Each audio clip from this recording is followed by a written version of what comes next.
Pessoal, então nós queremos agradecer a presença do Ari Sá, né? Eu já mandei até aquele post para vocês. Ele é administrador, ele é instrutor, consultor, especialista em gestão empresarial pela FGV e tem mais de 31 anos de experiência em consultoria, né? Ele já trabalhou com mais de 11.500 pessoas, então tem uma experiência muito larga. Já trabalhou já fez consultoria em grandes empresas, né? Eu tenho aqui algumas, já fez consultoria para Honda, Correios, o Sebrae, né? Já prestou no Sebrae aqui do Pará, de São Paulo, Maranhão, no Amapá, né? Já fez consultoria para Tramontina, o Boticário, o CCBU, CCBU, CCAA, mais de 32 lojistas no Boulevard, mais de 25 lojistas no Pátio Belém, 8 lojistas no Shopping Castanheira. Então, ele tem uma experiência muito larga e, para nós, é uma grande alegria. Eu espero que vocês possam sugar o máximo do Ari, porque nem sempre a gente tem a oportunidade de ouvir um consultor que domina essa profissão, né? Porque a consultoria não é só técnica, né? Tem muita coisa que sobrepõe a técnica e a gente tem a oportunidade de ouvir o Ari, que vai compartilhar conosco da experiência, ok? Então, parabéns para vocês que vieram pontualmente, isso demonstra um grande interesse em aprender. Pegue aí um caderno, papel, caneta, e Ari, fica à vontade, o tempo é com você agora. Obrigado. Obrigado. Então, boa noite novamente, oficialmente, né? Obrigado pela presença de vocês. Eu vou fazer um breve comentário sobre a consultoria em si e depois voltar a tentar responder a sua pergunta, tá, Anderson? Tá ok. Ok? Então, assim, ó, de uma forma bem sucinta, a consultoria, eu sempre digo isso, a consultoria, ela se assemelha ao trabalho de um médico. Imagine um médico, né? Então, nós temos ali um profissional da saúde, um médico, ele tem uma vasta experiência, né, um vasto conhecimento, estudou muitos anos, conhece tudo de medicina, só que num dado momento ele se especializa em uma área, né, específica, né, oftalmologia, enfim, médico do coração, enfim, ele faz uma especialização. O consultor também tem essa característica, né? Nós temos o consultor, que é uma profissão mais generalista, e dentro da consultoria, esse consultor, ele tem as suas especialidades, né? Então, às vezes, a empresa contrata um consultor que é especialista, por exemplo, em redes sociais, marketing, vendas, né? Então, ele entende de consultoria e é muito forte nessa área, né, na especialização dele, que é a área de divulgação, comercialização, marketing, propaganda, etc. Às vezes, um outro profissional, como é o meu caso, é na área de finanças. Então, a minha especialidade, ela é gestão, na parte de administração e também finanças, né, que é a minha especialidade. Então, esse é o primeiro ponto, quer dizer, quando a gente contrata um consultor, é importante que ele tenha essa formação generalista e a especialidade de preferência naquele assunto que nós entendemos que nós estamos precisando, né, na doença que está nos afligindo, né, se a gente for fazer a devida comparação.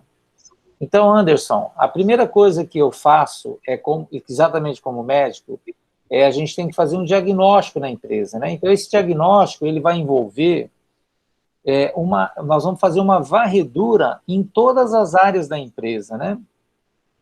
E claro que a área que você comentou, a área de divulgação, etc. e tal, desse cliente que você citou, muito provavelmente é uma área que está muito deficitária, né? Porque ele não tem nada nessa área, né?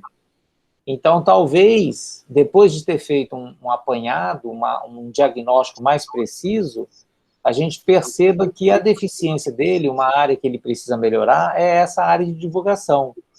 E aí, claro, se for uma coisa simples, o próprio consultor pode trabalhar, mas o ideal é que um consultor especialista nessa área de divulgação é que dê uma assistência para esse cliente, né? Agora, nessa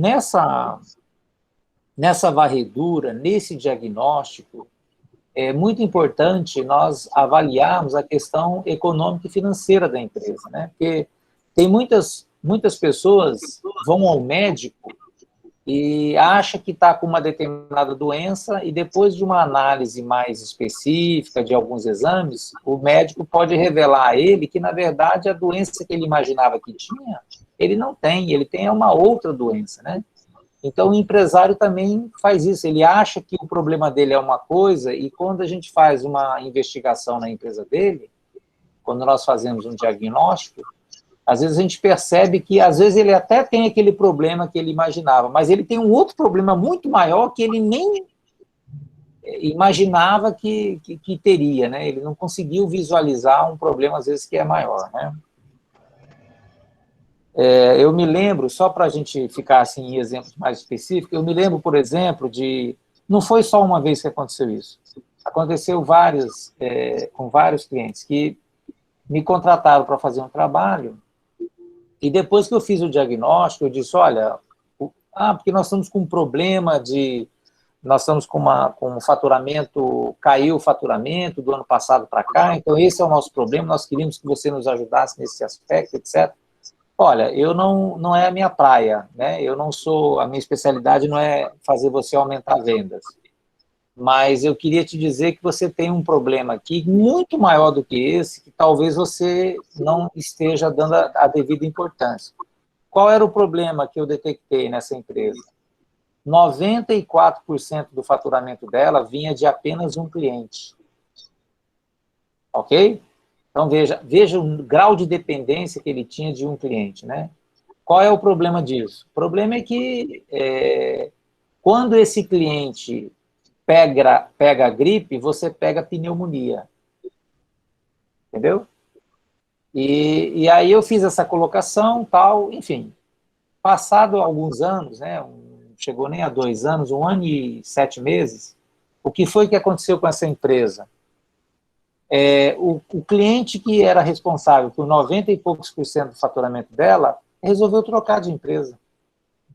Encontrou uma outra empresa que ofereceu uma condição melhor para ele, e ele deu um aviso prévio para a empresa de 30 dias e encerrou a atividade da empresa, né? E você imagina uma empresa, ela ser avisada agora que daqui a 30 dias 94% do faturamento dela vai virar pó. Imagina o impacto, né, que isso tem para uma empresa, né? Eles ainda se rebolaram ali alguns meses, mas a empresa acabou fechando depois, né? Ela não conseguiu se reestruturar, né? Ela ficou muito focada só naquele cliente, ela ficou meio que um pouco por fora dos outros mercados, de atender outros clientes, né? Quando ela tentou voltar para o mercado, ela não conseguiu, né? O espaço que havia já tinha sido ocupado por outros concorrentes. Bom, Suzuki, a minha sugestão, a sugestão que eu fiz para o professor Suzuki foi que eu pegasse um exemplo de uma empresa e eu mostrasse, assim, de uma forma bem sucinta, um trabalho real, eu pegar um caso real e mostrar um caso real para vocês, né? E depois a gente abre para alguma pergunta, enfim, alguma dúvida. Pode ser assim? Ok. Então tá, o Ari já me compartilhou, eu vou ver se eu consigo compartilhar aqui, ok? Nós vamos ver o material aí essa empresa que a gente vai conhecer agora, é uma empresa que eu atendi no final do ano passado, né? Perdão, final do ano passado, não, final de 2019. E ela estava passando por uma dificuldade financeira muito grande, uma empresa familiar, uma loja,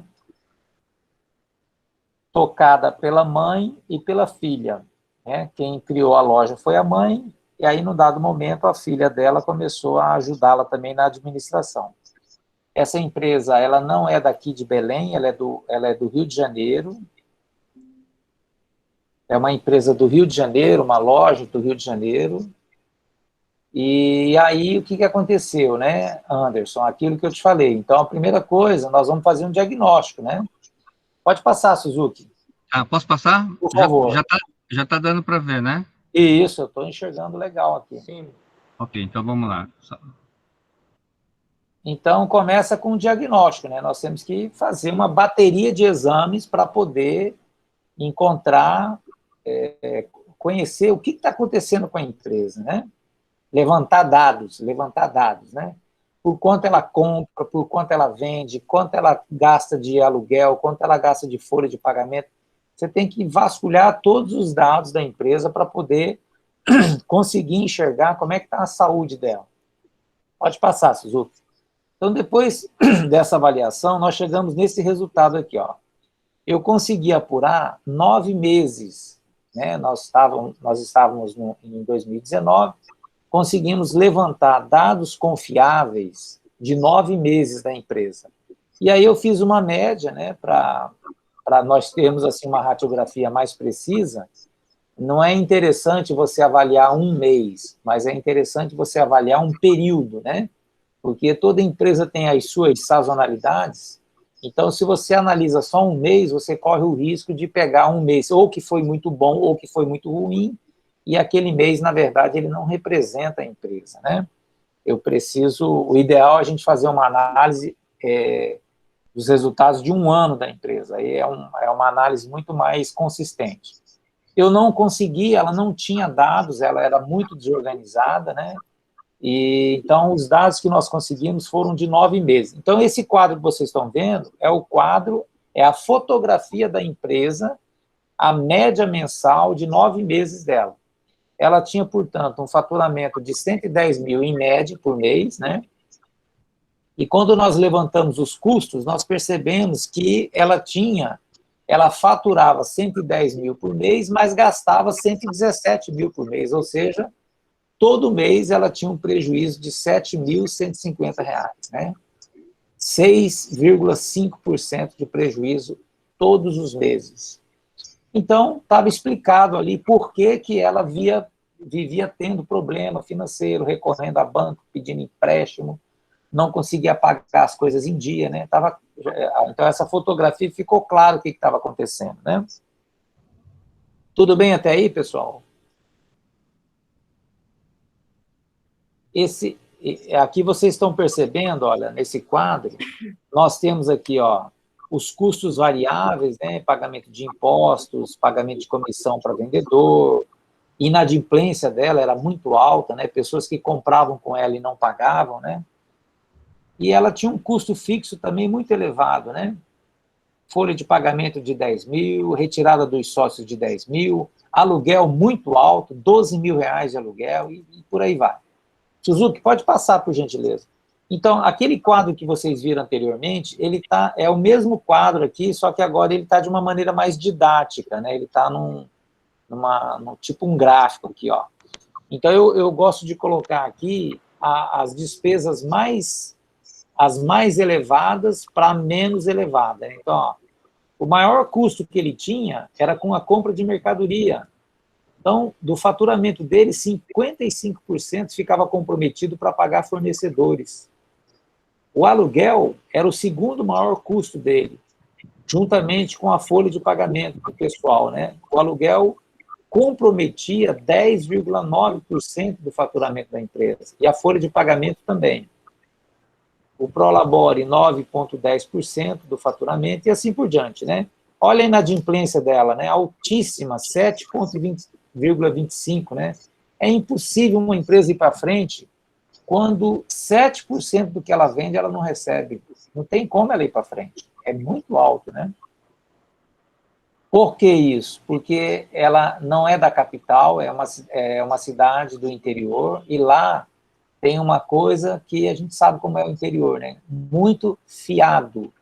Amigos, parentes, vai lá na loja, compra, anota aí no fiado, né? Depois eu pago, né? Isso é um problema muito grande. Pode passar, Suzuki. Aí, o que foi que nós fizemos? Depois que a gente faz o diagnóstico, nós temos que fazer o quê? Depois que você analisou o problema, é igual o médico. Depois que ele te analisou, fez os exames direitinho, aí ele já sabe qual é a doença. Aí o médico entra com o quê? Com o tratamento, né? Com o remédio. Então, na época, nós fizemos a ela 17 recomendações.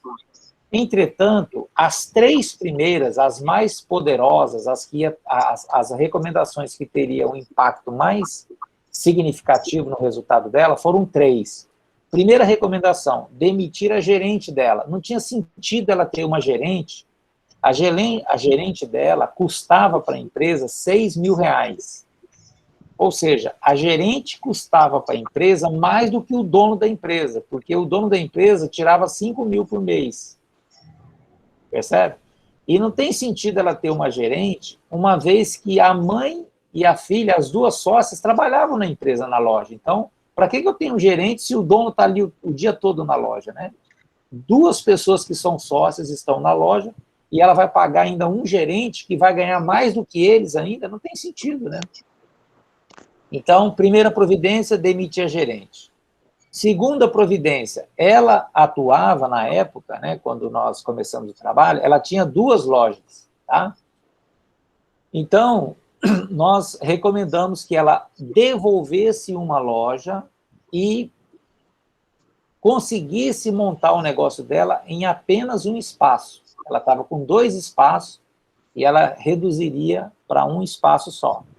Só essa redução, ela pagava R$6.000 por mês de aluguel em cada loja, né? Então, vamos lá.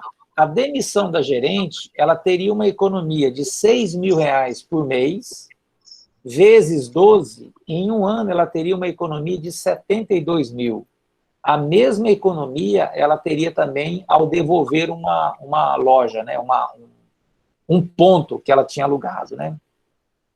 E ela pagava R$6.000 por cada ponto, ela teria uma redução de R$6.000. Outra situação que foi colocada é apertar, cobrar quem nos deve, né? E veja, aqui na nossa recomendação era para ela conseguir baixar o nível de inadimplência em apenas 2,25%, né?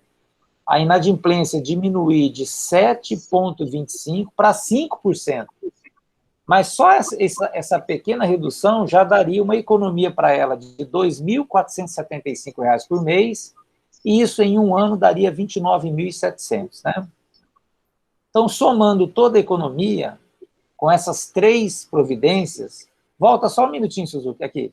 Ela teria por mês uma economia de R$ 14.475, e uma economia anual de R$ 173.700. Detalhe importante, sem ter que aumentar o faturamento e sem ter que diminuir o prolabore dos donos. Tá certo? Porque tem muito consultor que se vangloria dizendo, olha, é o seguinte, para resolver o seu problema é muito simples, é só você dobrar o seu faturamento. Aí você tem que perguntar para ele, sim, então me ensina essa mágica, como é que eu vou dobrar o faturamento, né? Não existe dobrar o faturamento, né? É muito difícil hoje em dia você ter aumentos no faturamento de 10, 20, 30% ao mês, é uma coisa muito difícil. Agora, cortar as despesas é mais fácil, porque cortar despesa só depende de você, a empresa é sua, né? Bom, mas é claro que isso não é tão simples assim, né? Ela demorou quase 4 meses para demitir a gerente, porque ela já tinha uma relação, na verdade não era nem era a mãe dela, né, que tinha uma relação de muitos anos com a gerente, etc e tal, enfim. Então ela resistiu a essa tomada de providência, né? Mas aí, conforme os bancos começaram a cobrar mais as dívidas que elas tinham com o banco, ela viu que não tinha alternativa, ela tinha que tomar. Quando o paciente está com uma doença muito grave, você não vai resolver o problema dele dando uma aspirina, meu filho. Às vezes o caso é cirurgia daquelas pesadas mesmo, né, para remover a doença de uma maneira mais agressiva. Bom, pode passar, Suzuki. Então, olha só, essas 3 recomendações fez com que ela saísse de um prejuízo de 7.150 por mês e passasse a gerar um lucro de 8.500 por mês. Ela saiu de um prejuízo de 6,5% e passou a ter um lucro de 7,72%. Agora pode ir para a próxima tela, Suzuki. Olha, aqui nós temos os dois demonstrativos de resultado, tá? Do lado esquerdo nós temos como era antes e como ficou depois a consultoria.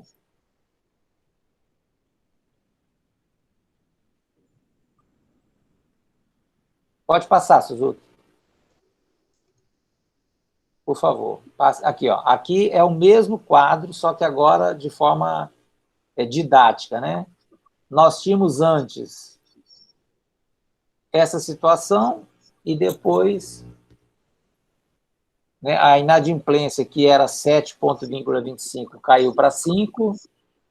A folha de pagamento, que comia 10, quase 11% do faturamento, passou, com a demissão da gerente, né, passou a comprometer apenas 6,6% do faturamento, né? E o aluguel também, né, os 3 pontos que nós atacamos mais fortemente. O aluguel, que representava quase 11%, comia 11% do faturamento, com a mudança, ele passou a representar apenas a metade, 5,45%. Então, essas reduções foram suficientes para poder fazer com que ela saísse de uma situação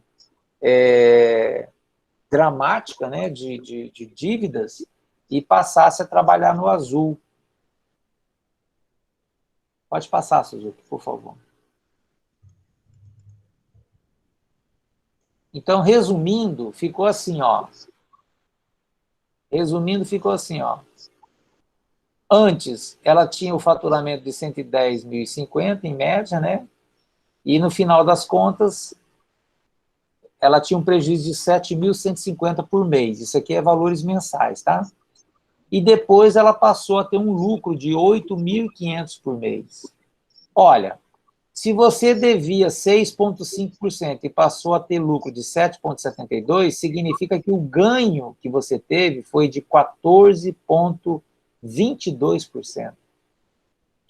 Né? Por que 14,22%? Você tampou esse buraco aqui e ainda sobrou 7,72%. Mensalmente, ela passou a ter um resultado mais positivo de 15.650. E quando a gente analisa a projeção para um ano, ela passaria a ter um resultado positivo de 187.800. Ou seja, nós saímos de um paciente que estava doente, que estava na UTI, que estava para morrer, esse paciente se recuperou e hoje está um atleta aí, né? Está correndo, fazendo caminhada, enfim, está com a saúde em dias. É mais ou menos essa comparação. Isso aqui aconteceu, eu comecei a fazer o trabalho com eles em setembro de 2019 e o trabalho se estendeu por 6 meses, né? Então, foi esse o resultado que a gente conseguiu fazer, claro, com o consultor não faz nada sozinho, né?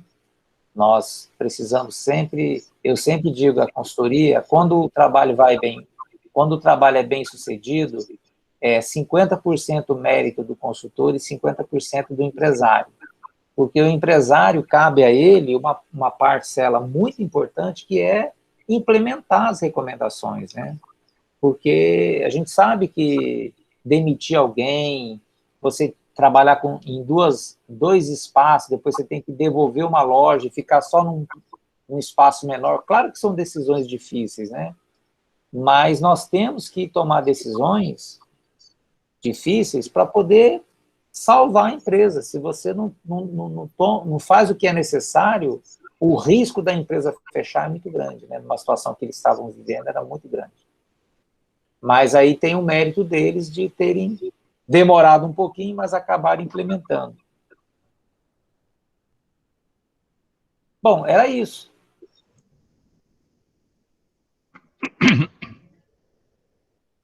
E o que foi interessante, Ari, que você demitiu a gerente, mas o faturamento continuou na média, né? Não caiu o faturamento, né? Exatamente, exatamente. Porque ela tinha um fator. Então, assim, ó, a gente analisa assim, qual é o problema da empresa, né? Algumas perguntas que a gente tem que fazer. Qual é o problema da empresa? O problema da empresa pode ser só três. Um, faturamento muito baixo. Não era o caso dela. Outro, custos muito elevados. Era o caso deles, né? E a outra situação, que é muito comum nas empresas, é a margem muito pequena. Então, às vezes, você compra no comércio, lojista, ele compra por um preço e coloca 30%, 40% a mais e revende, né? Às vezes, essa margem que ele está trabalhando, ela é insuficiente, ela é muito apertada, né? Ela não é suficiente para poder pagar todas as contas e ainda gerar lucro. Então, esses três problemas são os problemas que a gente tem que investigar logo de cara, porque geralmente vai cair em um desses três problemas, né? Então, o problema dela não era faturamento. Uma loja do interior que fatura 110 mil por mês não é problema de faturamento, né? É um faturamento bom. O problema dela era outro, né? Ok. Ari, muito obrigado aí pela explanação de uma forma super didática, compreensível, né? A gente quer dar agora a oportunidade para os alunos fazerem perguntas. Aí fiquem à vontade, vocês fiquem à vontade para fazer perguntas, né? Curiosidade que vocês tenham, porque nós temos a oportunidade de termos uma pessoa como a Ari, que tem mais de 31 anos de experiência, então tem muito aprendizado, tem muitos quilômetros rodados, né, Ari? Então, e mais uma vez, obrigado por você estar compartilhando aqui com os nossos alunos. Pessoal, e aí? Fique à vontade para fazer perguntas. Vamos lá.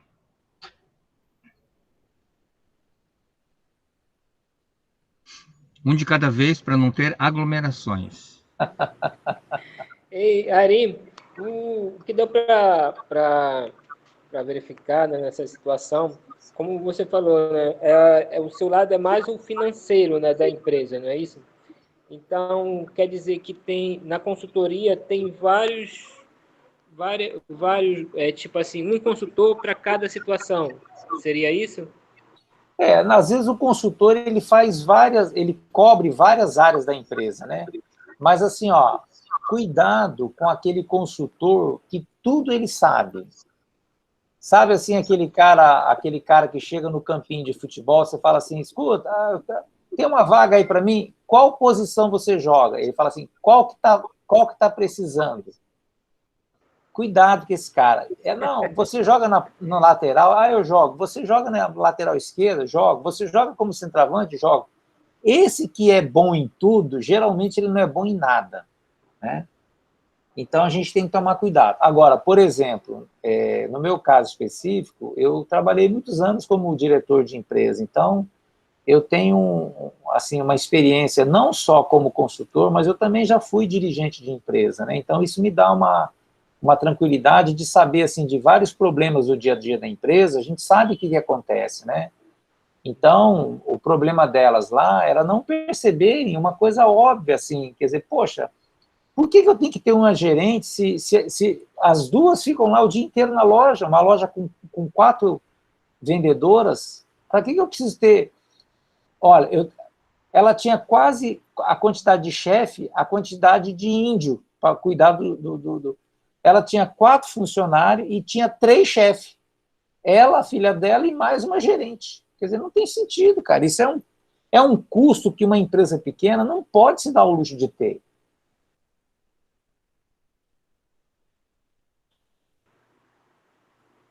Não, eu fiz a pergunta porque, como eu lhe falei, né, a gente está fazendo uma consultoria a respeito da venda do açaí. Aí, por isso, porque a gente não chegou na conversar com o dono a respeito dessa parte financeira, né? Pois é, o Só saber Anderson, o que ele tinha, tudinho. deixa eu colocar uma situação muito interessante. Olha só, veja só, você vai lá e olha, então, a princípio, você fala, cara, o problema desse cara é muito simples, ele tem que, redes sociais, etc., para ele vender mais. Agora, olha o perigo disso. Todo mundo acha que a solução é vender mais. Aí entra a parte financeira. primeiro eu tenho que saber o seguinte, se a maneira como ele está formando o preço de venda dele, se ela está correta. Por que eu digo isso? Se você estiver fazendo o teu preço errado, quanto mais você vender, mais você vai cavar um buraco para se afundar. Percebe? Então, daí a importância da questão financeira. Primeiro, nós temos que verificar se a margem que ele está colocando no preço dele, ó, ele está comprando por X e está revendendo por Y. Essa diferença, essa margem, ela é suficiente para pagar todos os custos que ele tem, né? Todos os custos já foram computados ali? Foram. E tem uma margem boa. Beleza, então agora nós vamos partir para... Vamos expandir, cara, vamos vender mais, vamos... Redes sociais, etc. Mas primeiro eu tenho que responder essa pergunta, se a formação de preço dele está correta. Porque se não tiver, você só vai acelerar a morte dele, entendeu? Se o preço dele está errado, quanto mais ele vender, mais ele vai para a beira do abismo. Ok, Eric. É isso mesmo.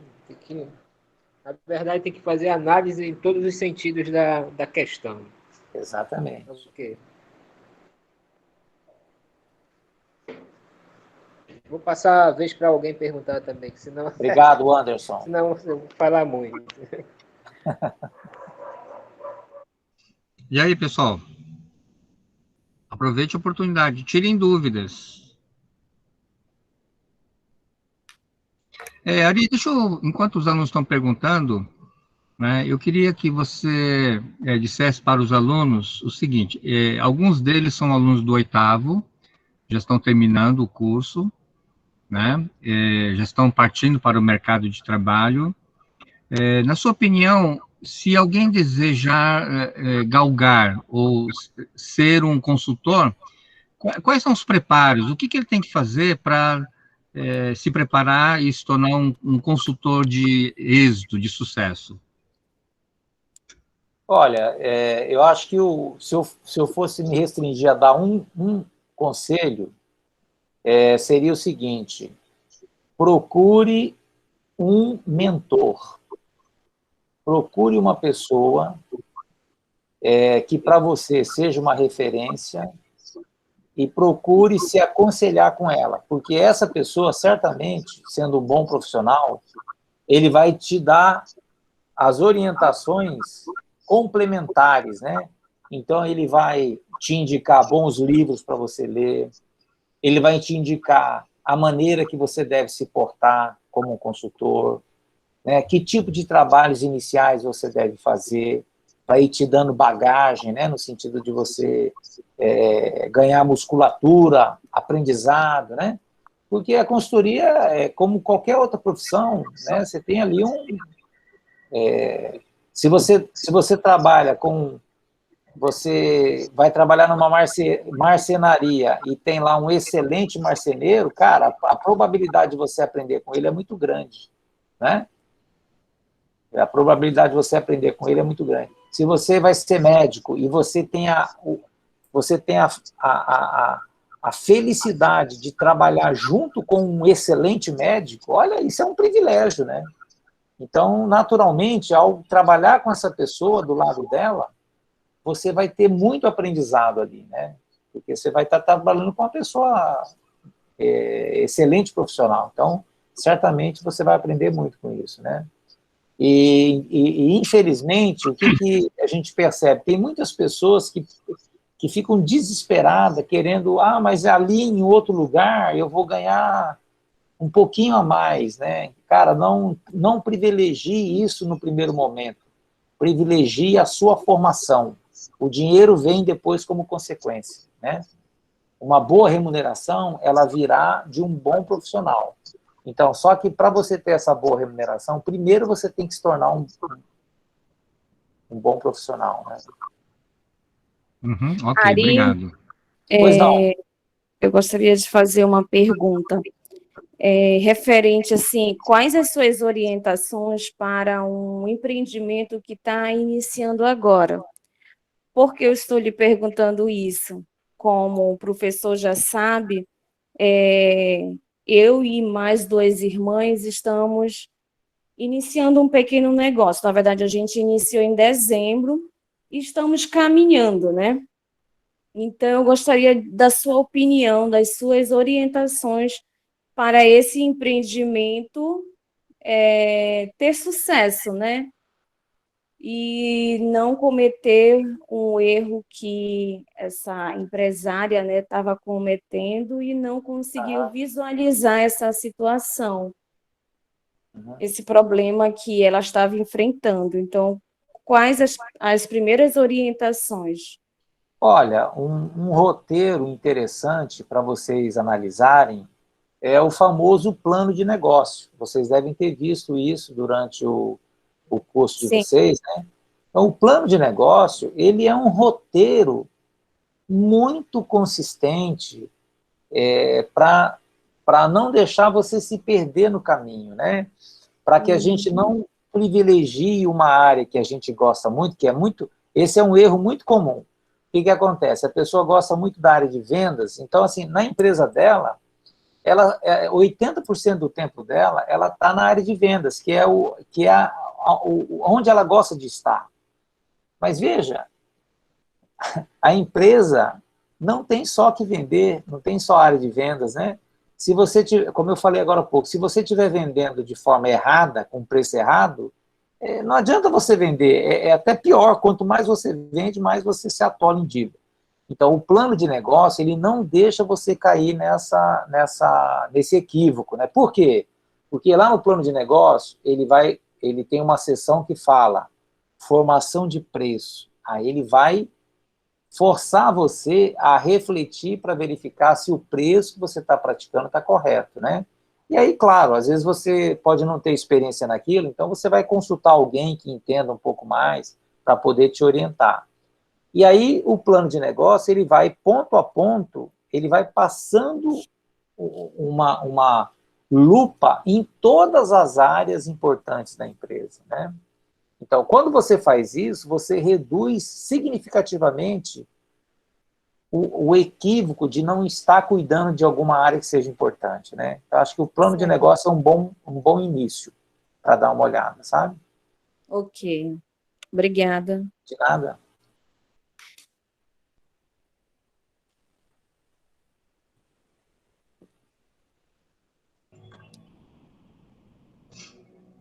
E aí, pessoal, alguém tem mais alguma pergunta para fazer? Ari, nós sabemos que um consultor, ele tem que ter o conhecimento técnico, né? Tem que ser muito bom, tem que ter competência naquilo que ele se propõe a ajudar, seja na área financeira, de marketing, gestão de pessoas, redes sociais, enfim. Mas uma outra coisa importante na consultoria é o relacionamento humano, né? É tratar bem as pessoas e quem está te contratando, ele tem que gostar de você, né? Como é que você trabalha essa questão do relacionamento humano? Olha, Suzuki, é muito importante isso que você está falando, né? Eu acho assim que não só na consultoria, mas em todas as profissões, né? Existem duas coisas importantes: a parte técnica e, claro, a parte comportamental, a maneira como você vai se comportar, né? Então, eu costumo até fazer a seguinte comparação: é como você ir a um restaurante. Ora, o principal, o que te leva aí naquele restaurante, é lógico, a comida. Né? A comida tem que ter uma boa qualidade, porque eu não vou ficar visitando um restaurante onde a comida é ruim. Não tem sentido. Mas veja, quando você consegue unir, a comida é muito boa, mas o atendimento que é dado pelas pessoas, pelos garçons, etc., também é muito bom, então a gente está unindo as duas coisas. A consultoria é do mesmo jeito. Eu tenho que ter a parte técnica, eu tenho que dominar realmente aquele assunto que eu estou vendendo, não é? Porém, o relacionamento é uma parte importantíssima, né? Porque muitas vezes o que vai acontecer? Vamos voltar para a figura do médico, né? Comparando a consultoria como médico. Muitas vezes o paciente ele contrata um excelente médico. O excelente médico faz a análise, faz o diagnóstico, faz uma bateria de exames e diz, olha, o seu problema é esse, assim, assado, e o tratamento que você tem que fazer é esse aqui, ó. E aí, o paciente não faz o tratamento. Eu pergunto, o que adiantou ele ter contratado um bom médico? Né? Então, agora, olha só, o consultor, ele não só tem que fazer um bom diagnóstico, mas ele tem que ser convincente para fazer com que o paciente dele, que é o empresário, ele execute a recomendação que ele está dando, porque senão não vai adiantar nada, não é? Senão não vai adiantar nada.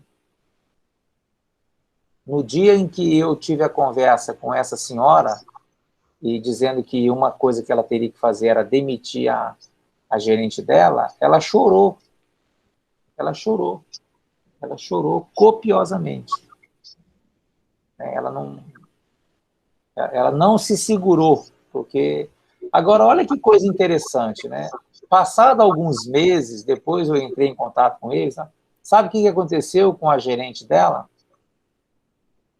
Ela estava trabalhando numa outra loja normal, quer dizer, parece que a gente estava dando assim, uma condenação a ela, olha, ela vai para o pelotão de fuzilamento, não é nada disso, né? E outra coisa, veja, eu mostrei a ela, né, a dona da empresa, olha, eu não tenho nada contra a gerente, né? Ela pode ser uma excelente pessoa, não é disso que a gente está falando. O que a gente está tentando mostrar para a senhora é o seguinte, a sua empresa, com a estrutura que ela tem, com o tamanhozinho que ela tem, ela não tem suporte para ter um custo com uma gerente que custa R$6.000 por mês. A empresa não pode se dar esse luxo. Né? Então, é só isso, mais nada. Né? Eu não estou falando mal da gerente, eu não quero o mal dela, absolutamente, entendeu? E, então, ela ficou muito aliviada depois, porque ela viu que a vida segue, cara. A funcionária dela foi trabalhar numa outra empresa, estava feliz trabalhando lá, não estava ganhando 6 mil, tá? Até porque o salário de 6 mil, para uma cidade pequena, era um salário muito bom, né? E olha, outro detalhe muito curioso, que é até engraçado. Ela não trabalhava sábado, mas as donas trabalhavam. Ela ganhava mais que as donas e trabalhava menos que as donas. Quer dizer, gente, não tem alguma coisa errada? Tem, verdade. Gente, que coisa. Tá correto isso, cara. Isso não tem muito sentido, né?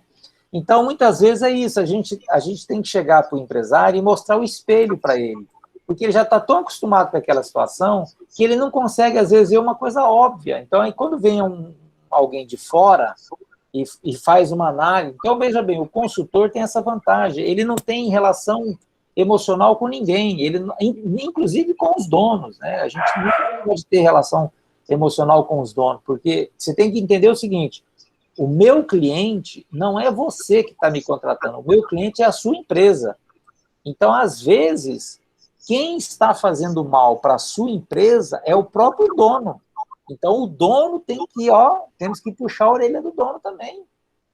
Quando percebemos que é ele que está fazendo a coisa errada. Por exemplo, ele está pegando um prolabore muito alto, por exemplo. A empresa não tem condições de pagar aquele prolabore. Ele está fazendo retiradas do fluxo de caixa da empresa muito elevadas. A empresa não tem condições de fazer aquilo. Então, quando a gente percebe isso, a gente tem que bater de frente com o dono, explicar para ele que está errado, não pode ser assim. Ah, legal, beleza. Ari, nós já estamos chegando no horário, eu quero agradecer muito a sua generosidade de estar aqui com os alunos, de compartilhar esse case real, né?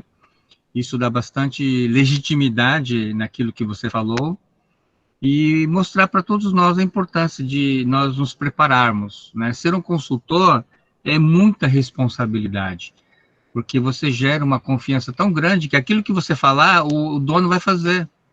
Então, nós temos uma responsabilidade muito grande, né? Eu quero agradecer, então, mais uma vez a sua participação, eu quero parabenizar a participação de todos vocês que vieram, ok? E desejar a Só todos... mais uma pergunta, professor. Diga lá, Anderson, vai, fale. Ei, Eri, Pois qual não. seria a sua sugestão para os que estão se formando agora, que estão no 8º semestre, terminando o seu curso de administração, sua graduação, na hora da procura do trabalho na área administrativa, em relação, porque eu não sei se eu estou pensando pequeno, mas eu penso em, tipo assim, eu queria entrar no mercado de trabalho, nem que fosse como um auxiliar administrativo, auxiliar, né, para buscar uma experiência e poder desenvolver todo o conhecimento que eu adquiri durante esse período da minha graduação. O que você poderia falar para a gente a respeito assim? Não, eu acho excelente, né? Então, aí a ideia é procurar boas empresas, né? Empresas que tradicionalmente, você sabe que aquela empresa ela é uma boa escola, né? Então, nesse momento, acho que é isso que tem que ser importante, você investir no seu conhecimento, porque você teve um conhecimento teórico na faculdade, aí você vai para a prática, mas tem muitas empresas que o funcionário não aprende nada, né? A empresa é ruim, a empresa é desorganizada. Não, procure fazer estágio ou conseguir um trabalho numa boa empresa, numa empresa organizada, numa empresa que valorize funcionário, né, que invista em funcionário, porque aí você vai complementar o conhecimento que você teve na faculdade e você vai ter a oportunidade de colocar em prática esse conhecimento, né? E aqui em Belém a gente tem algumas boas empresas, sim, né? E vale a pena tentar fazer um esforço para se aproximar dessas empresas, né? Para você aprender, né? A ideia tem que ser, essa fase é de aprendizado, né? E aí o resto vai vir como uma consequência disso, do teu esforço, da sua dedicação, e claro, né? A faculdade terminou, agora está na hora de aprender mais, ler bons livros, né? Livros de consultoria, o professor Suzuki tem excelentes livros, o professor Suzuki é um exemplo disso, ele é um devorador de livros, né? O Suzuki, ele é amante da leitura, então, assim, a gente tem que criar o hábito, gostar de ler, né? Aí, quando você tem boas indicações de bons livros, aquele livro vai te ajudar, vai construir em você um aprendizado maior. Aí você está numa empresa também, praticando, quer dizer, isso vai potencializar muito o seu crescimento profissional. Ok, Eri, obrigado. Valeu. Tá bom? Eu queria agradecer também ao meu amigo Suzuki, né, que é uma pessoa que eu tenho muita consideração, um excelente mestre, e tudo isso que a gente estava falando aqui na consultoria, vocês podem ver pelo exemplo dele, né? É uma pessoa extremamente estudiosa, extremamente dedicada, amante da leitura, amante da educação, uma pessoa que se preocupa muito nos relacionamentos, né? Então, é um bom exemplo a ser seguido.